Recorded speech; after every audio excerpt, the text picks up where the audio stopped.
Welcome, guys. I am your host, Jamila Lichmer, and with me, where else would they be? Our debaters, Kwesi Mugisa and Andre Lowe. Well, I can think of a few places actually. Yeah. But Let's pretend you have a life, Yeah, sir. me too, Let's Rich. all Come pretend. On today's show, we take a look at the Jamaica Volleyball Association and its very public dispute with former President Steve Brown. In football, we'll take a look at the lawsuit filed by midfielder Jermaine Hue against the Jamaica Football Federation and Reggae Boys team doctor Carlton Fraser. Hue, who's arguing that his career has suffered because of his suspension, which came as a result of his testing positive for a banned substance given to him by the team doctor, has rejected the JFF's demand to drop the suit. Are his claims with or without merit? Finally, we end the show with END2END fame or shame. Last week, you guys voted on the Reggae Boys' worst performance, and the results are in, with 60% of the vote naming the Reggae Boys' 6-0 loss to England as the worst ever. See what we rank this week. It's time for END2END. Alright, guys, the JFF points to statutes within their organization and by extension FIFA, which prohibits the body from being taken to court. But national footballer Jermaine Hue seems unfazed and unwilling to pull the case as requested by the Federation. Guys, from what you know so far, does he have a case, and could this have been handled better? My problem with this issue is that Jerry Hue knew about all the existing rules and regulations before he signed the contract. FIFA, the JFF, they have a process of arbitration. And what I'm trying to figure out is why this wasn't followed in the first place and how it is that we've ended up in court. you know, Kwesi, this whole statute thing, the statute appointed, you know what it does? It encourages criticism, sir, and talks of lack of transparency, something that FIFA certainly isn't They do suffer unfamiliar from with. that, Dre, No, but we can imagine that we couldn't have every case going to court. It would be chaos. Furthermore, sir, there is absolutely no rule, no statute of an individual, organization, or body that transcends or supersedes that of the local constitution. And so, Jermaine Hue is well within his rights, sir, to seek redress through the local court process. Now, you may question whether or not he's going to win that case, yes or no, but he's well within his right. The man is almost 40 years old. What do you expect him to do? Well, listen, if it is that you're going to have a problem with these things, then why do you sign the contract and then go outside of that to seek justice? But sir, isn't this like a specific issue? This is the team doctor that gave him a drug Precisely. that was banned. This isn't some quack on the street. Jamil, and that's my problem. Because At the JFF end of the day, you're responsible for what it is that goes into your body as set out by the water code. Listen, who takes an injection without asking what it is that you're giving me? What is in this? I mean, what? You're feeling tired, say the second injection? When you're being injected, you say to the doctor, "Hi doctor, what are you giving me? What are the ingredients? How much of it are you giving me? What?" I mean, maybe you'll ask what it's going to do to you, but are you going to ask all of that? I certainly would. And athletes are held to a higher standard, which makes it even worse. If I must, sir, there is certainly, it would be unreasonable for us to sit here and debate and argue whether or not Jermaine Hue is at fault to some extent. My problem with the JFF is that they have tried to distance themselves from all blame. And we can't sit here and pretend that Jermaine isn't at fault to some extent. But let's not forget, it cannot be lost on us that the JFF employed a professional doctor who administered a banned substance to the player, causing him to lose 9 months of his professional career. And he has lost significantly in that portion, in that period. And he's well within his right, sir, to seek redress from the JFF and from Dr. Carlton Fraser. Yeah, I would call this like special circumstances. Of course, you're not going to say that everybody has a right to sue the body if they want to, but this is special circumstances. Wouldn't you agree? I just don't know why it is that he wouldn't have followed the arbitration process. No, you're sitting across there. I'm not quite sure where your information is coming from, right? But my understanding is that they did in fact seek dialogue with the JFF, and they did perhaps try and get this arbitration process going, based on what his manager Michael Hue said. They spent months and months trying to speak to the JFF, and they have been unaccommodated. But so if it is that it was denied, I haven't heard about about any appeal going to the CAS, which FIFA does recognize in these rulings. Yeah, that's quite an expensive procedure, sir. All right, guys, I need your final points.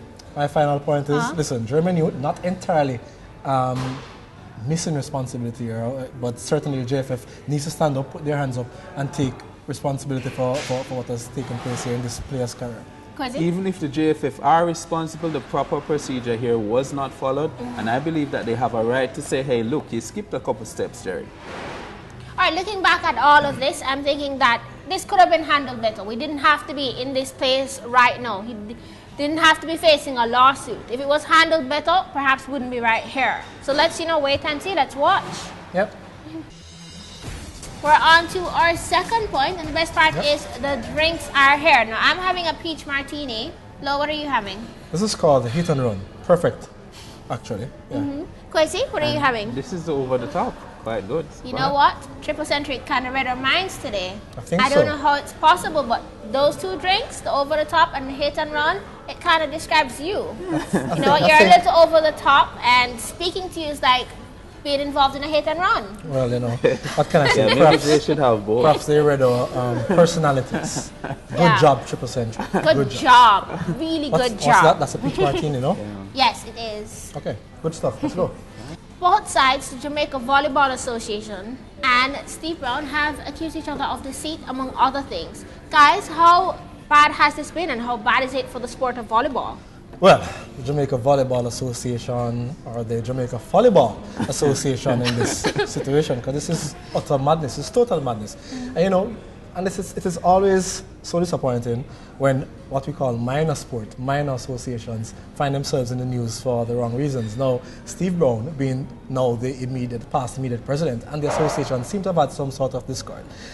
But it's hardly the right place to air those dirty laundry. The media is, actually.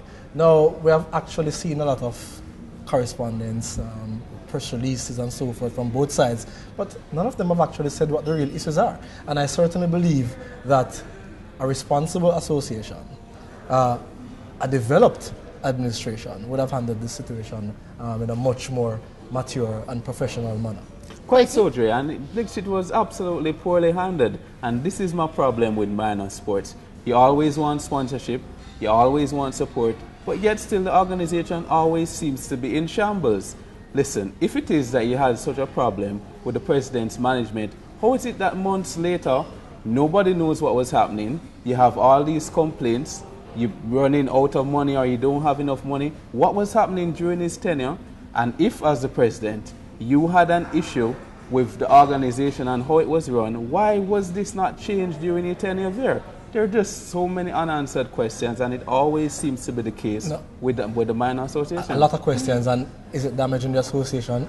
Absolutely. Now, I know it's a matter for the court, because I understand that a lawsuit has now been filed by Steve Brown against Java and some other elements as well. But we'll have to be extremely careful about what we say. But a lot of this just... But basically what you guys are saying, don't wash your dirty laundry in public, right? Pretty much. Exactly. Pretty much. We're speaking about general principles of good management here. It's not anything new or exceptional, just basic principles. But there is an AGM shortly. Let's hope that for the good of the sport, the right administration is chosen, selected to take the sport forward.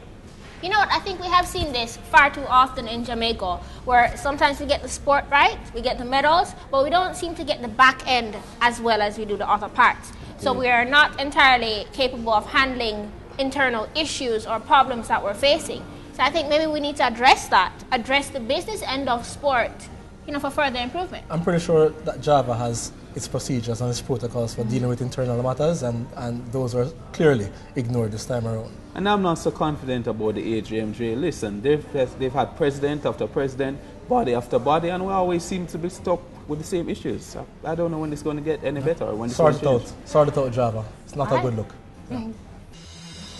Alright guys, it's time for end-to-end fame or shame. Now, sports have given us a lot of reasons to celebrate over the years, as if Jamaicans even needed a reason. Recently, the 2008 Olympics, the 2009 World Championships, and of course, when Jamaica made it to the World Cup in 1998. I don't know, that's going to be hard to beat though, because we were shocked as in hell. 1998? Yes, I was. And how old were you? Like, I don't know, 20? Old enough, actually. Yeah. It's all right. Lich, I don't know how it is that we're going to top the 1998 World Cup. It was celebration everywhere. I'm surprised that Rennie Simoes was not designated a national hero. Listen, our Prime Minister then, PJ Patterson, gave us a national holiday. What happened to that holiday? But there was no motorcade. You know what? There was a motorcade after the 2008 Olympic Games. Come on, guys. We're talking about a record 11 medals in Beijing, and a year after that in Berlin, 13 medals, 7 gold medals. And let's not forget, we saw the birth of Usain Bolt as a global phenom. Nothing tops that. And of course, we love the motorcade. Wait, so your strong point is the motorcade? No, I'm just saying that given what Jamaica accomplished, what we accomplished. Listen, we made it to the World Cup once. We've done it once. We've never done it again. You've never seen a bigger party atmosphere in Jamaica. Sir, in terms of impacting, from a single sporting event, I don't think anything is going to top the Beijing Olympic Games. When you put Usain Bolt in the factor as well, that takes it to a total different level. Kwesi, anything to bolster your point? Listen, we're speaking about the party. I don't know if you guys remember when it is that the final whistle was blown with all the players running on the field. You when want the folks jump the fence on the field. You're not going to beat that for me. 1998 World Cup You saw what happened in Halfway Tree and Montego Bay and downtown and everywhere. Yeah, but people seem to go to Halfway Tree for everything, though. Well, for single thing, the though. 2008 Beijing Olympic Games started that trend. Aha! You saw the lady that says, "I'm in Beijing." Oh yeah, so could we forget her? Oh my God! Wow. Yeah. All right, guys, you know what to do. I need you to vote in the comment section below. We're between the 2008 Olympics, the 2009 World Championships, and of course, when our very own Reggae Boys made it to the World Cup in 1998. At least we're not bashing the Reggae Boys this week. I know. Yeah, they got a I break, feel so didn't they? proud. Like I've just grown up so much. They've got that break. Thank you guys so much for joining us for another episode of End2End. Thank you to these guys for giving us some sensible points, or making some sensible points anyway, today. I don't know about Not sure about Mr. Mugisa, but all right, ciao. Yeah, we'll see you next time.